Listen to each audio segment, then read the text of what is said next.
Akun Instagram dari sosok Kevin Wijaya Oi sempat menghebohkan publik. Hal tersebut diketahui sebab akun Kevin Wijaya Oi mengeluarkan komentar yang seolah kepergian Emeril Khan Mumtaz atau Eril adalah rekayasa atau settingan untuk kepentingan politik Ridwan Kamil dalam Capres mendatang. Namun kini, sosok Dede Setiawan memberikan klarifikasi terkait foto sosok yang ada di akun Instagram @kevinwijaya_oi tersebut. Pasalnya, foto tersebut merupakan potret dirinya yang disalahgunakan oleh oknum tak bertanggung jawab.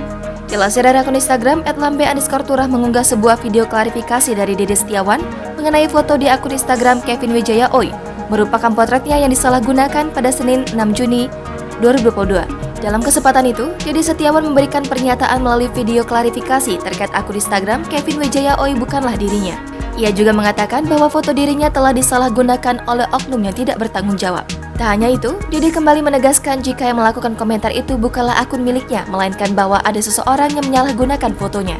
Lebih jauh, sebelumnya media sosial kini dibuat panas oleh seorang pria yang menyebut jika hilangnya Emeril Khan Mumtaz sebagai settingan. Diketahui jika sosok pria bernama Kevin Wijaya Oi mengatakan jika Emeril Khan sengaja dibuat seolah menghilang oleh ayahnya Ridwan Kamil selaku Gubernur Jawa Barat lantaran untuk menarik simpati dan memenangkan capres yang akan dilakukan dalam waktu dekat.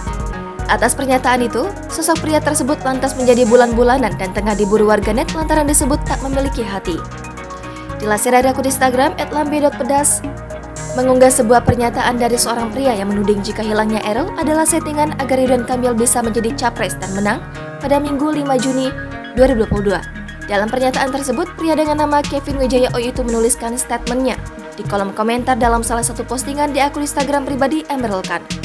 Bukannya memberikan rasa simpati, pria ini malah menuliskan komentar yang mengejutkan dengan menuduh hilangnya Eril di Sungai Swiss hanyalah settingan. Selain itu, pria ini juga mengatakan hilangnya Eril sebagai trik marketing untuk mendongkrak elektabilitas Ridwan Kamil. Sontak saja unggahan video itu berhasil menyulut emosi dari masyarakat. Sebagian besar dari mereka ramai mengecam pernyataan pria menuduh hilangnya Eril karena settingan. Jangan lupa subscribe, share, komen, dan like ya.